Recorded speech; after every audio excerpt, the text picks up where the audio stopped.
मेरा नाम हेमा है। हमारा घर गांव में था। मेरे बच्चे स्कूल की छुट्टियां होने पर अपनी बड़ी माँ के घर जाने के लिए बहुत जिद किया करते थे। मैं अपने बच्चों को लेकर शहर अपनी जेठानी के घर चली जाती थी। मेरे पति जिस दिन हमें घर आना होता था, उस दिन हमें लेने के लिए आ जाते थे। जब मैं अपनी जेठानी के घर पर रात के टाइम पर उनसे बातें करती, तो वो मुझसे कहती कि आओ, मैं तुम्हारी कमर की मालिश कर देती हूँ। कभी सारी जिंदगी तुम्हारी कमर में दर्द नहीं होगा।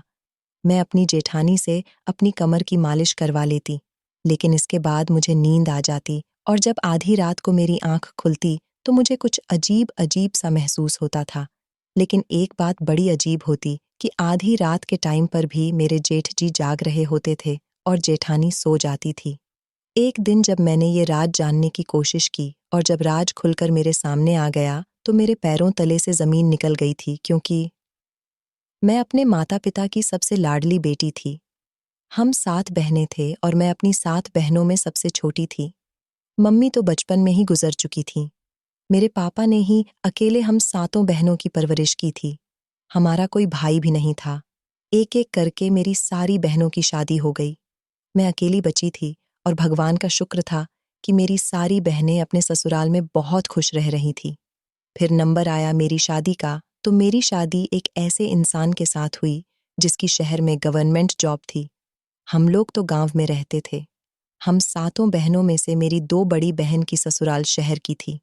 मेरी वो बहनें बहुत कम हम लोगों से मिलने के लिए आती थीं।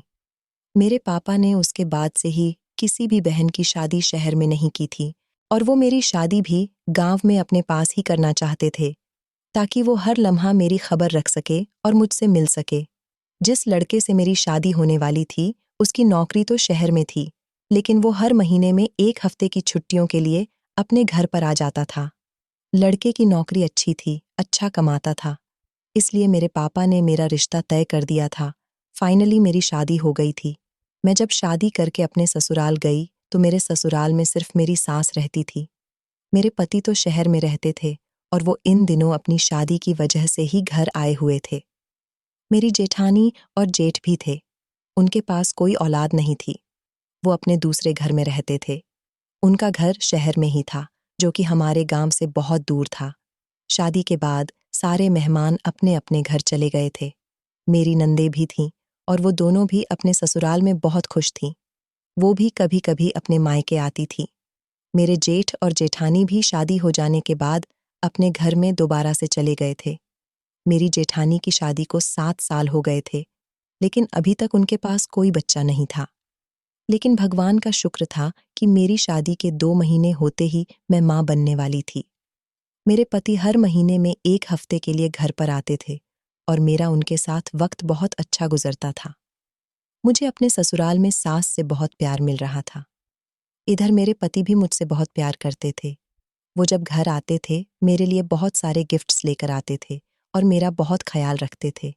मेरी सास भी घर के काम में बिजी रहती थी। वो मुझे सिर्फ आराम करने के लिए ही कहती थी।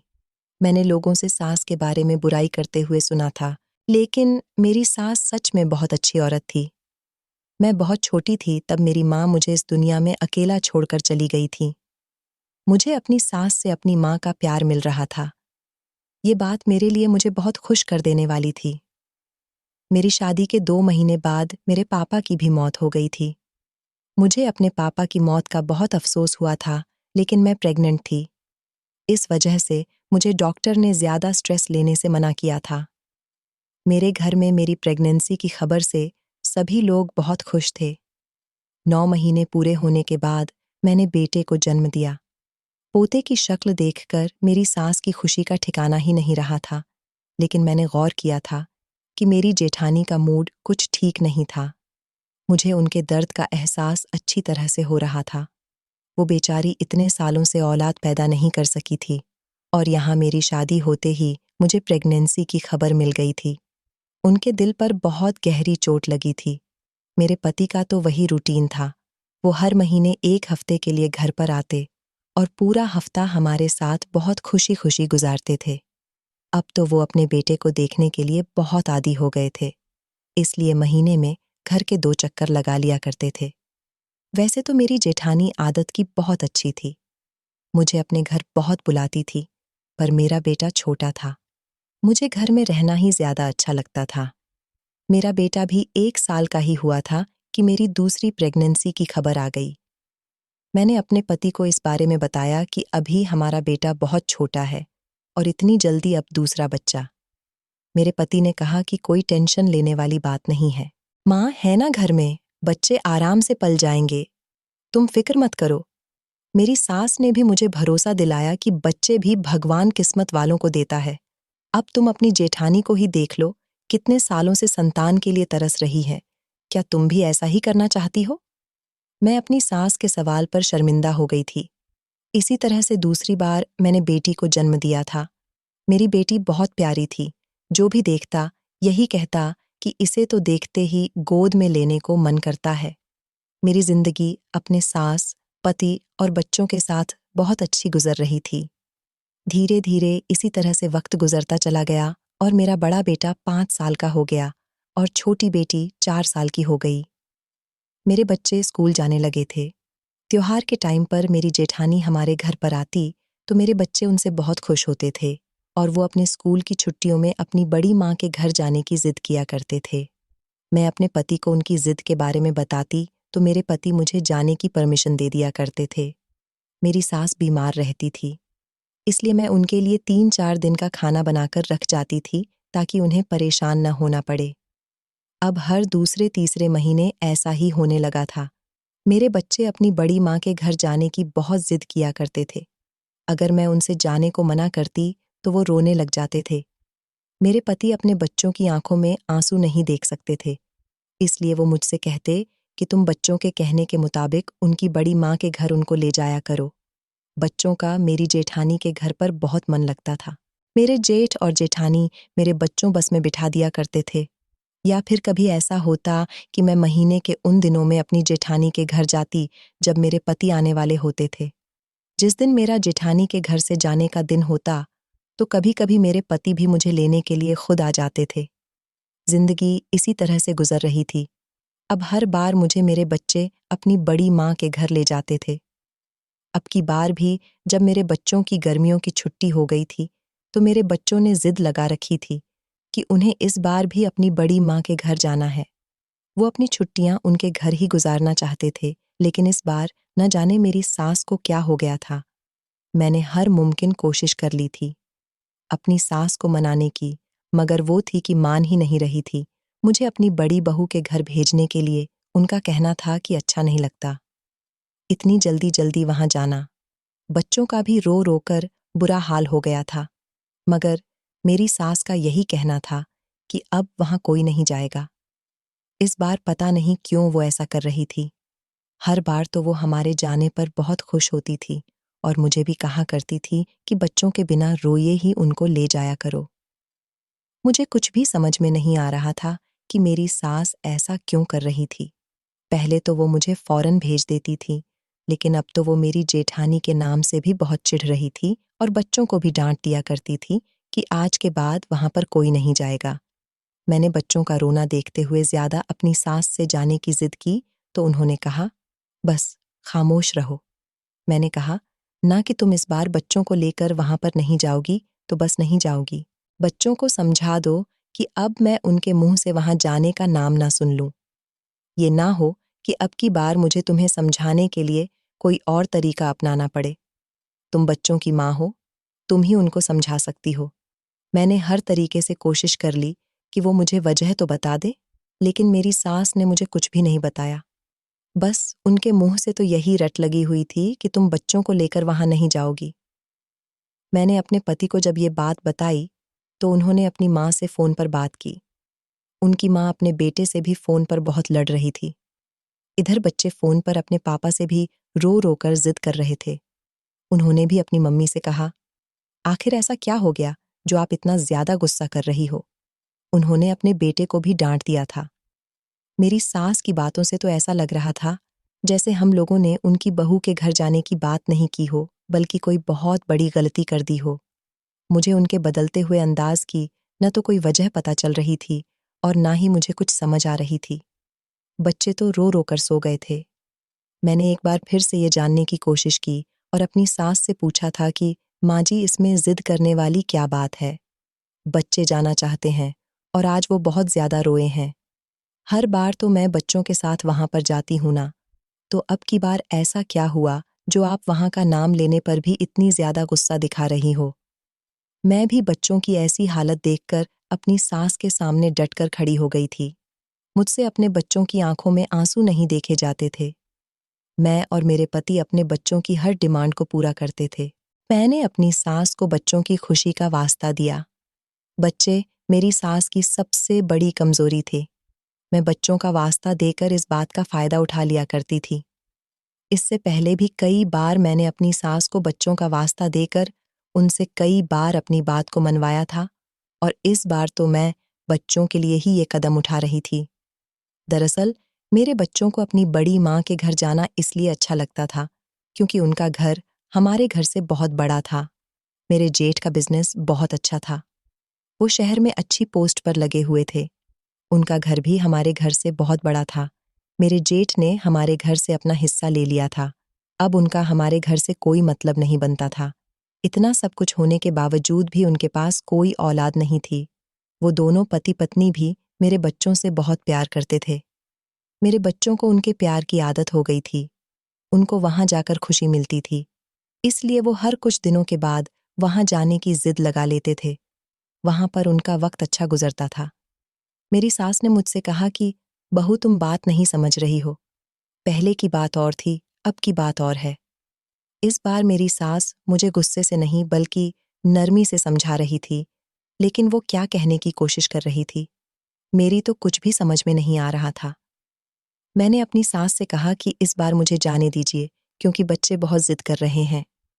आगे से मैं बच्चों को मारपीट करके समझा लिया करूंगी, क्योंकि अभी तक मैंने बच्चों पर हाथ नहीं उठाया है।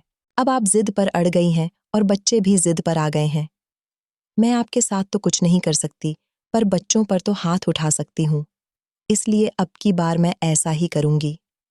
मेरी ये बात सुनकर मेरी सास की आंखों में आंसू आ गए। उन्होंने कहा कि चलो, तुम्हारी मर्जी है, तुम जैसा चाहो वैसा करना। अगर तुम चाहो तो जा सकती हो, लेकिन प्रार्थना करना कि भगवान कभी तुम्हारे साथ कुछ गलत ना करे, तुम्हारी और तुम्हारे बच्चों की उम्र लंबी करे। ये कहते हुए मेरी सास अपने कमरे में चली गई थी। उन्होंने कह दिया था कि तुम जाना चाहो तो जा सकती हो, मैं अब तुम्हें नहीं रोकेगी। सुबह के टाइम पर बच्चे भी अपनी दादी को मनाने के लिए उनके कमरे में गए, तो मेरी सास ने उनके सर पर हाथ रखते हुए कहा, ठीक है, तुम लोग चले जाओ। बच्चे उनकी ऐसी बात कहने पर बहुत ज्यादा खुश हो गए थे। मैं भी खुशी खुशी कमरे में आकर जेठानी के घर जाने की तैयारी करने लगी थी। मैंने अपनी और बच्चों की सारी पैकिंग कर ली थी। अब की बार मेरे पति के आने में बहुत टाइम था। मैं बस से बच्चों के साथ अपनी जेठानी के घर चली गई थी। मैं जब अपनी जेठानी के घर पहुंची तो मेरी जेठानी बेचैनी से मेरा और बच्चों का दरवाजे पर खड़ी हुई इंतजार कर रही थी। उनको कॉल करके मैंने पहले ही बता दिया था कि हम लोग आपके घर आ रहे हैं, क्योंकि मैं हर बार उनको कॉल करके बता दिया करती थी। मुझे भी अपनी जेठानी की आदत बहुत अच्छी लगती थी। अगर हम लोगों का घर करीब होता तो हम लोग एक दूसरे से जल्दी जल्दी मिल लिया करते। मेरी जेठानी बहुत बेसब्री से मेरा और बच्चों का इंतजार करती थी। जब मैं और बच्चे रिक्शा से उतरकर उनकी तरफ बढ़े, तो मेरी जेठानी ने जल्दी से मेरे दोनों बच्चों को गले से लगा लिया। मैंने भी उनके पैर छूकर उनका आशीर्वाद लिया। उन्होंने मुझे भी गले से लगा लिया और घर के अंदर ले गई। घर के अंदर मेरे जेठ भी मौजूद थे। मैंने उनका भी आशीर्वाद लिया। हमारे जाते ही वहां पर खुशी का माहौल छा गया था। मेरे बच्चे तो इस कदर खुश हो गए थे कि उनकी खुशी का कोई ठिकाना ही नहीं था। वो तो अपने बड़े पापा से चिपक कर बैठ गए थे। सच कहूं तो मुझे भी अपनी जेठानी के घर आने की आदत हो गई थी। यहाँ पर लगभग मैं 7 महीने से लगातार आ रही थी।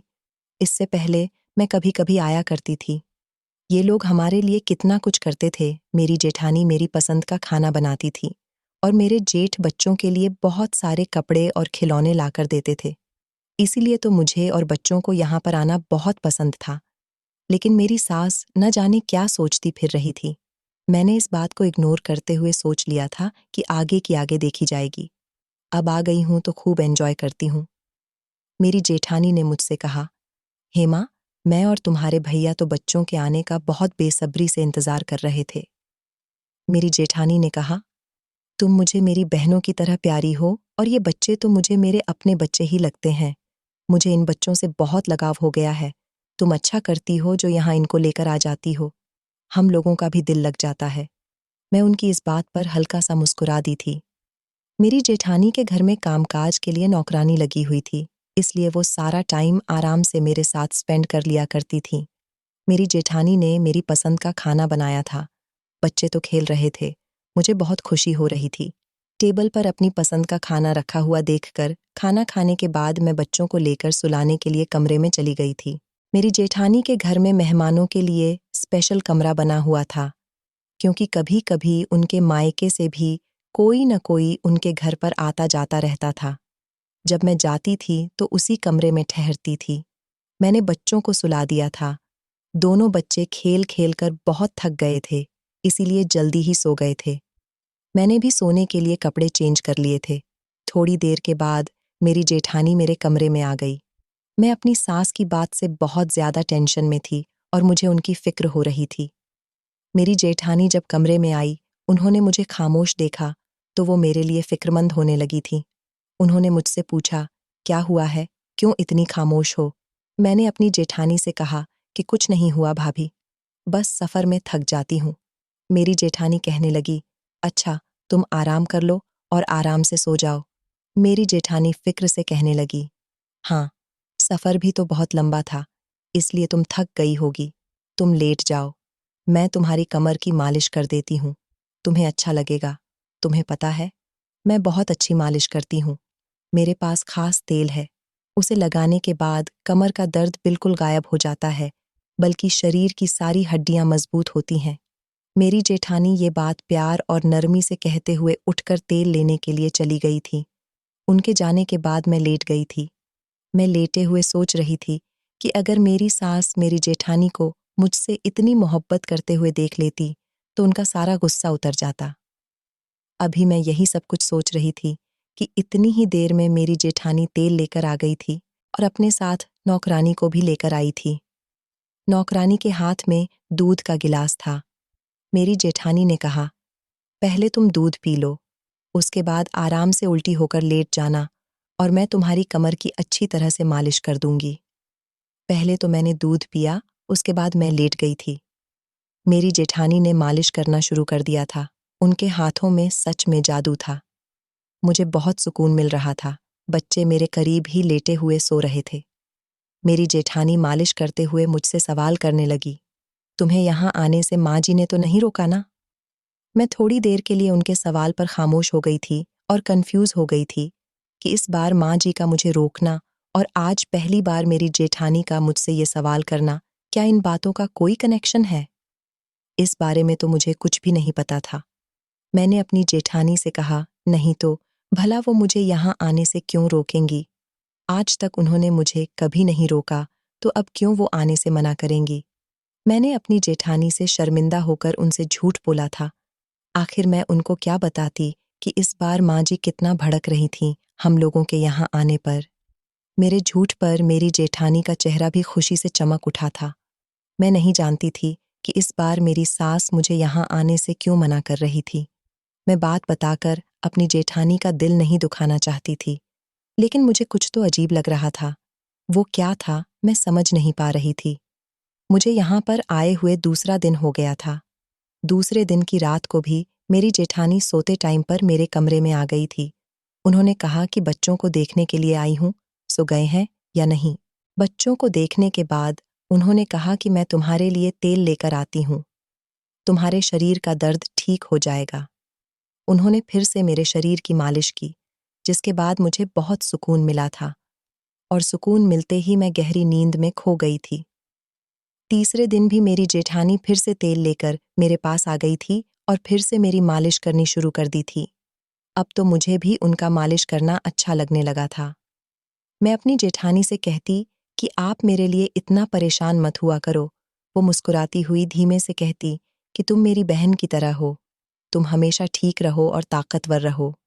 इसलिए तुम्हारे साथ ही ये सब कुछ कर रही हूँ। मालिश करवाने के बाद मैं गहरी नींद में सो जाती थी और मुझे अपना कोई होश नहीं रहता था। अब ये सिलसिला हर रात चलता रहा था। मेरी जेठानी रोज रात को मेरी कमर की मालिश कर देती थी, लेकिन सुबह जब मेरी आंख खुलती तो मुझे अजीब सा महसूस होता था। एक दिन तो जब मैं सोकर उठी तो अपने बेड पर मैंने अपने जेठ की घड़ी पड़े हुए देखी थी। ये घड़ी उनकी ही थी और वो ही ऐसी घड़ी पहना करते थे। उनकी घड़ी अपने बेड पर पड़े हुए देखकर मैं बहुत हैरान रह गई थी। पहले तो मैंने इस बात को इग्नोर कर दिया, मगर अगले दिन मैंने अपने कमरे में अपने जेठ की शर्ट पड़े हुए देखी थी, जो कि जमीन पर पड़ी हुई थी। अब मेरे दिल में डर बैठता जा रहा था, क्योंकि जब मैं रात को सोती तो वहां पर कोई सामान मौजूद नहीं होता था। सुबह उठती तो मुझे 2 दिन से चीजें मिल रही थीं। बच्चे भी मेरे सोने से पहले सो जाते और मेरे जागने के बाद ही जागते थे। तो फिर मेरे जेठ का ये सामान इस कमरे में कैसे आ रहा है? मुझे बहुत टेंशन होने लगी थी। मुझे यहाँ पर रहते हुए 5 दिन हो गए थे। आज मेरा छठा दिन था। आज रात भी मेरे साथ कुछ ऐसा ही हुआ था। मेरे बिस्तर पर मेरे जेठ की शर्ट मौजूद थी। अब मुझे इस राज के बारे में जानना था। इस राज को जानने की शुरुआत मैंने अपनी जेठानी से ही की थी, क्योंकि वही मुझे इस बारे में बता सकती थी। लेकिन मैं सामने से तो उनसे सीधा ये सवाल नहीं कर सकती थी। वो मुझे गलत भी समझ सकती थी। मुझे अपनी इज्जत की फिक्र होने लगी थी। क्या यही हकीकत थी जिसे मैं मानने को तैयार नहीं थी? सच में इतनी मोहब्बत करने वाले जेठ जेठानी कुछ गलत भी कर सकते हैं मेरे साथ? मुझे तो इस बात पर यकीन नहीं आ रहा था। मेरे दिमाग में न जाने कैसे कैसे सवाल आ रहे थे। मेरी जेठानी मुझसे आकर पूछती, तुम परेशान क्यों लग रही हो? क्या तुम्हारी तबीयत ठीक नहीं है? मैंने उनको बताया, मेरी तबीयत बिल्कुल ठीक है। बस मैं बच्चों की वजह से थोड़ा थक जाती हूँ। मैंने अपने पति से यहाँ से जाने के लिए कहा तो उन्होंने मुझे बताया कि क्या तुम्हें नहीं पता कि माँ 4 धाम की यात्रा करने गई है? वो घर पर मौजूद नहीं है और मेरे भी आने में अभी कुछ दिन बाकी है। जब तक तुम भैया भाभी के घर पर ही रहो। बच्चों को वैसे भी वहाँ पर रुकना बहुत पसंद है। तुम भी वहाँ कुछ दिन और गुजार लो। जैसे ही मेरी छुट्टी होती है, मैं तुम्हें लेने के लिए आ जाऊंगा। मेरी सास 4 धाम की यात्रा पर चली गई थी। उन्होंने गुस्से में मुझे नहीं बताया था। अपने बेटे को ये बात बता दी थी। वो अभी तक मुझसे नाराज थी। एक दिन मैं बच्चों के साथ छत पर चली गई थी। तभी अचानक मेरी जेठानी भी छत पर आ गई। उन्होंने मुझसे कहा कि क्या हुआ, तुम्हारी तबीयत तो ठीक है? मैं अपनी जेठानी की इस बात पर चौंक गई थी कि आखिर उन्हें मेरी तबीयत की फिक्र क्यों रहने लगी थी। वो हर बार मेरी तबीयत के बारे में पूछा करती थी। भला मेरी तबीयत को क्या होगा? वो मेरे करीब आकर बैठ गई। मैंने उनसे कहा, मेरी तबीयत ठीक है भाभी, बस मौसम अच्छा हो रहा था, इसलिए मैं बच्चों को लेकर छत पर आ गई। मैंने अपनी जेठानी का हाथ पकड़ा और धीरे से दबाते हुए उनकी तरफ देखकर मुस्कुराने लगी। मैंने महसूस किया था कि मेरी जेठानी के चेहरे पर एक अजीब सी शातिराना मुस्कुराहट फैल गई थी।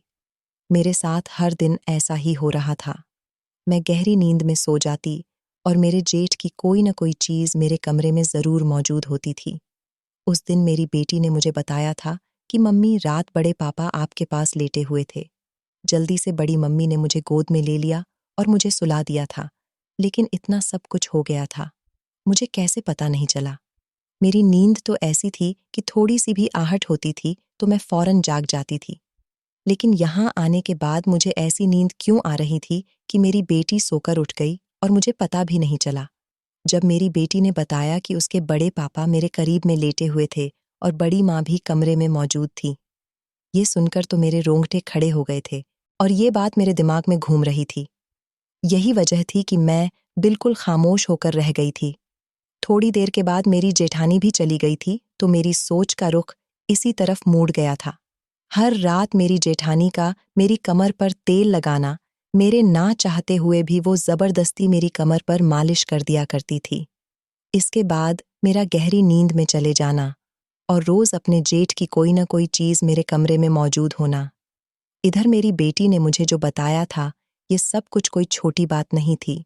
और फिर जब मैं सुबह को सोकर उठती तो मुझे ऐसा महसूस होता जैसे मेरे साथ सच में कुछ तो हो रहा है। सुबह सुबह मैं अपने आप को बहुत थका हुआ महसूस करती थी, जबकि मेरी थकान दूर करने के लिए तो मेरी जेठानी कमर की मालिश किया करती थी। यह सब कुछ देखकर तो मेरा मन कर रहा था कि मैं अभी बच्चों को लेकर यहाँ से चली जाऊं। मेरे पति की भी रोज मेरे पास कॉल आती थी, लेकिन मैं इस तरह से हार मानकर यहाँ से नहीं जा सकती थी। मैं हकीकत के बारे में जानना चाहती थी, इसलिए जाने का इरादा तो मैंने कैंसिल कर दिया था, बल्कि अभी मैं और यहाँ 2-3 दिन रुकना चाहती थी। मैं सोचने लगी थी कि अब मैं क्या करूं और किस तरह इस हकीकत के बारे में पता लगा सकूं कि रात को मेरे जेठ कमरे में आकर मेरे साथ क्या करते थे। अगर मैं अपनी जेठानी से कुछ कहती तो बदनामी मेरी भी होती, इसलिए डर की वजह से मैंने किसी से कुछ नहीं कहा था। मेरी सोच बार-बार रात वाले हादसे पर जा रही थी। मैं तभी अपनी जगह से उठी और बच्चों को लेकर छत से नीचे आ गई थी। जब मैं छत से उतरकर कमरे की तरफ जा रही थी, तो सामने से मेरे जेठ मुझे आते हुए नजर आए थे। उनकी नजर जैसे ही मुझ पर पड़ी, तो मुझे देखते ही उन्होंने अपनी नजरों को नीचे कर लिया था। वो तो मेरे पास से गुजरे, मगर उन्होंने मेरी तरफ देखा तक नहीं था। उनकी इस हरकत पर मैं और भी ज्यादा उलझ गई थी। रात को मेरे कमरे में आने वाला इंसान सारा दिन सामने नहीं आता। आखिर ये सब कुछ क्या चल रहा था?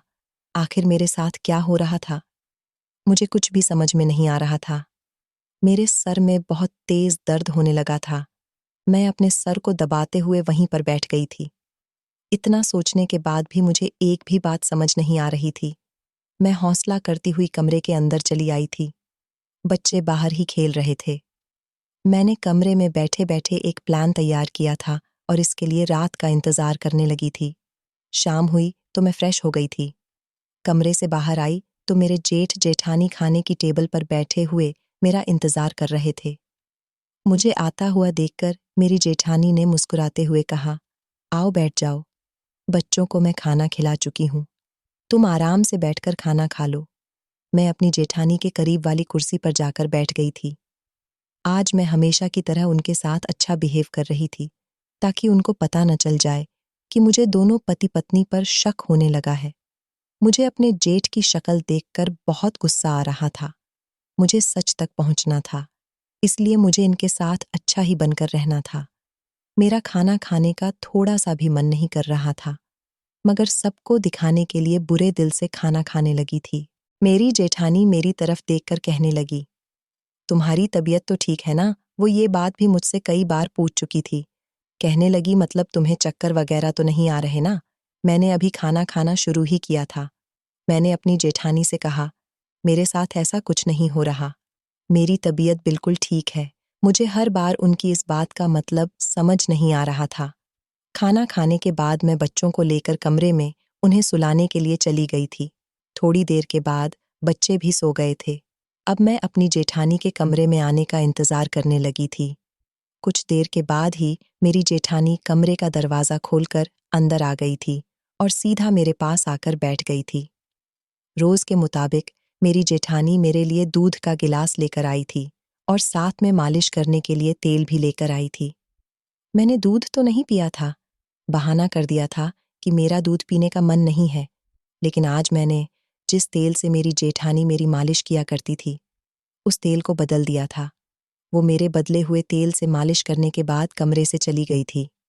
मैंने उनके जाते ही अपनी कमर को साफ कर लिया था। मुझे धीरे धीरे नींद आने लगी थी, लेकिन मैंने खुद को संभाल लिया था। आज मेरे जेठ की तबीयत खराब हो गई थी और मैं सारी रात जागती रही, पर वो कमरे में नहीं आए और मुझे नींद भी नहीं आई थी। आज का मेरा प्लान तो फ्लॉप हो गया था, क्योंकि मेरे जेठ को बहुत तेज बुखार आ गया था। इस बात का मुझे तब पता चला जब मैं कमरे से बाहर देखने के लिए गई कि बाहर का माहौल कैसा है। मुझे अपनी जेठानी के कमरे से आवाज आ रही थी कि मेरे जेठ दवाई मांग रहे थे। कह रहे थे, मुझे बहुत तेज बुखार आ रहा है। मेरी जेठानी बाहर निकलकर दवाई देने के लिए आई थी। मैं उन्हें देखते ही फौरन छुप गई। मेरा प्लान भले ही फ्लॉप हो गया था, लेकिन ये बात मैं अच्छी तरह से समझ गई थी कि उस तेल में ही कुछ गड़बड़ थी। आज तेल बदलने से मुझे नींद नहीं आई थी। कल भी मैं ऐसा ही करूंगी और ऐसा ही हुआ। दूसरा दिन जब निकला तो मैंने अपनी जेठानी के कमरे में चोरी चुपके जाकर फिर से वो तेल बदल दिया। मुझे पता था कि रात को जब वो आएगी तो यही तेल लेकर आएगी और इसी से ही मेरी मालिश करेंगी। अगले दिन रात को मैं फिर से अपनी जेठानी के कमरे में आने का इंतजार कर रही थी। मेरी जेठानी ने मुझे दूध का गिलास दिया तो मैंने उनसे कहा, मैं बाद में पी लूंगी। ये कहते हुए पहले मैंने उनसे अपनी कमर की मालिश करवा ली। वो जब कमरे से चली गई तो मैंने मौका पाते ही दूध बाथरूम में जाकर फेंक दिया और मैं इस तरह से लेट गई जैसे मैं बहुत गहरी नींद में सो चुकी हूँ। कुछ ही देर गुजरी थी, मुझे एहसास हुआ जैसे कोई दरवाज़ा खोलकर कमरे में आया है। कमरे के अंदर और कोई नहीं बल्कि मेरी जेठानी ही आई थी। बहुत ही ध्यान से उन्होंने मुझे देखा कि मैं सो गई हूँ या नहीं। मुझे सोता हुआ देखकर मेरी जेठानी कमरे से बाहर निकल गई। मैं खामोशी से अपनी जगह पर लेटी रही थी। रात धीरे धीरे से गुजर रही थी। तभी मेरी आंखों ने जो देखा मुझे इस पर यकीन ही नहीं आया था। मेरी सांस अटक कर रह गई थी। ये सब देखकर मैं शॉकेड रह गई थी। अब की बार जो इंसान कमरे में आया था उसकी आवाज़ सुनकर मुझे अपने कानों पर विश्वास नहीं हो रहा था। मेरे जेठ जेठानी दोनों ही कमरे में मौजूद थे और वो दोनों जिस तरह की बातें कर रहे थे उसे सुनकर मेरे रोंगटे खड़े हो गए थे। मैं जो सुन चुकी थी वो सब सच था। ऐसा कैसे हो सकता था? क्या लोगों के इतने चेहरे भी होते हैं? मैं हैरान रह गई थी। मुझे आज समझ आ गया था कि मेरी सास जो मुझे यहाँ आने के लिए इस बार रोक रही थी, उनका ये मकसद था मुझे रोकने का। मेरे दिमाग में मेरी सास की सारी बातें घूम रही थीं। मुझे उनके चेहरे की फिक्र और परेशानी अब समझ आ गई थी। मुझसे उन लोगों की बातें बर्दाश्त नहीं हुई और मैं फौरन गुस्से में उठकर खड़ी हो गई क्योंकि मैं बहुत मुश्किल वक्त से गुजर रही थी। उधर मेरी सास मेरे लिए प्रार्थना करने के लिए 4 धाम की यात्रा करने गई हुई थी। मेरी जेठानी अपने पति को कमरे में लेकर आई थी। उन्होंने अपने पति से कहा, देखो तुम रोज यहाँ इसके साथ रात गुजारते हो, इसके बावजूद भी आखिर ये प्रेग्नेंट क्यों नहीं हुई? जबकि अपने पति से 2-2 महीने बाद ही प्रेग्नेंट हो गई थी और इसने 2 बच्चों को भी पैदा किया है। अब ये 1-2 दिन के बाद हमारे घर से चली जाएगी। मैं चाहती थी कि ये जल्दी ही प्रेग्नेंट हो जाए। अगर इसके बच्चा पैदा होने की खबर मुझे जल्दी ही मिल गई तो मैं इसे अपने घर से जाने नहीं दूंगी और इसका बहुत ख्याल रखूंगी। यहाँ तक कि इसकी डिलीवरी भी यहीं पर करवाऊंगी। उसके बाद इस पर कोई इल्ज़ाम लगा देंगे और आप भी कह देना कि ये बच्चा मेरा है। हम इसके पति को यकीन दिला देंगे कि तुम दोनों का अफेयर चल रहा है और बच्चा लेने के बाद आप इसको घर से निकाल देना। फिर ये जहाँ चाहे वहाँ जाए, हमें इसकी कोई परवाह नहीं। हमारे पास तो हमारा बच्चा आ जाएगा। वैसे भी हमने ये सब कुछ बच्चे के लिए ही किया है। अब मुझे सब्र नहीं हो रहा था। जल्दी ही तुम अपना काम पूरा करो ताकि हम अपने प्लान में कामयाब हो सके। मेरे जेठ कहने लगे, मैं तो रोज इसके साथ रात गुजारता हूँ। पता नहीं कैसे ये अभी तक प्रेग्नेंट नहीं हुई, जबकि डॉक्टर ने चेकअप करने पर तुम्हारे अंदर कमी बताई है। मेरे अंदर नहीं, मैं तो बिल्कुल ठीक हूँ, तो फिर ये अभी तक मेरे बच्चे की माँ क्यों नहीं बन रही?